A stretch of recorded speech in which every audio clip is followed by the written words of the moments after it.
So yesterday, my older sister died of pancreatic cancer, and it brings up my memories of funerals. My mother took us to funerals and repasses all the time as children. Then, when my daughter was 7, my mother said, "Oh, I'm going out to eat. Let me bring your daughter with me." So when my daughter got back, I said, "Where did you go?"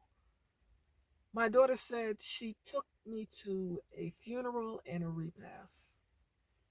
She told me that there's no need to ever go hungry because all you have to do is look in the obituaries and find a funeral, and you can go, and they always have food and they always have more than enough. All you do is you find out what school they went to from the obituaries, and you just say you know them from the job or something like that. She also said if you cannot find a funeral, go downtown to a fancy hotel and look for a banquet or a wedding. And if you're dressed up, you can go to all of these places and they'll let you in. If you're supposed to have an invitation, you say, "Oh, yeah, I was just in. They know me." And if you look the part and you look confident, they'll let you in. You're a cute girl. You can get in anywhere. Just smile and act like you belong, and you'll never go hungry. My mother probably didn't even know most of the people whose repasts we went to. She was just going there for good tasting, home cooked soul food that was free. And she took her children because people don't question you so much when you bring children to a repast. So, those are some of my memories of funerals. But in addition, when my daughter had just turned 2, we had a death in the family in Detroit. So my mother asked me to drive her from DC to Detroit. When we got to the funeral, my mother took my daughter out of the car on her side, and I said, "Hold her hand." And as we started walking, my mother said, "Look over there." And I looked and heard my daughter scream as she hit the ground so hard she broke her tooth. Her lip was bleeding, and she ended up with a knot on her head. I asked my mother what happened. My daughter said she pushed me. My mother said, "Why would I do that?"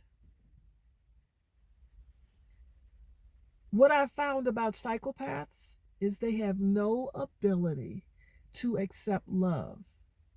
And they do odd things when love is given to them. And so my mother's response, when I did my mother a favor and drove her to the funeral and brought my daughter, my mother couldn't take that as a good thing. She had to find a way to make it fit into her world. So she pushed my daughter to the ground so hard it broke her tooth and made her mouth bleed. Because whenever I did anything good for her, she found a way to punish me. I paid money to buy the materials to enclose her porch that had been ruined by a bad contractor. I paid my uncle $100 a day to come out as we remodeled the porch. And she was away on vacation. I wanted to surprise her. So she said she felt I was doing something sneaky. She came back and saw the porch was 90% complete. Oh, pretty much only the ceiling had to be insulated and closed up. My mother threw me out for being sneaky, called my uncle back for 2 days and paid him $100 a day to finish the job. And when I came back, he did not put in the insulation because he said she did me dirty, so he was going to do her dirty. That room was not going to be the warm place that I wanted her to be able to use all year round. It was going to be as cold as she was. So I have different kinds of feelings about funerals. So I don't know what I'm doing about my sister's funeral. I apologize to all the family members whose funerals I did not attend for their mothers, uncles, aunts, cousins, or whatever, but funerals have been something else, and none of it good. And I don't even want to remember all of the things my mother did to make me feel this way.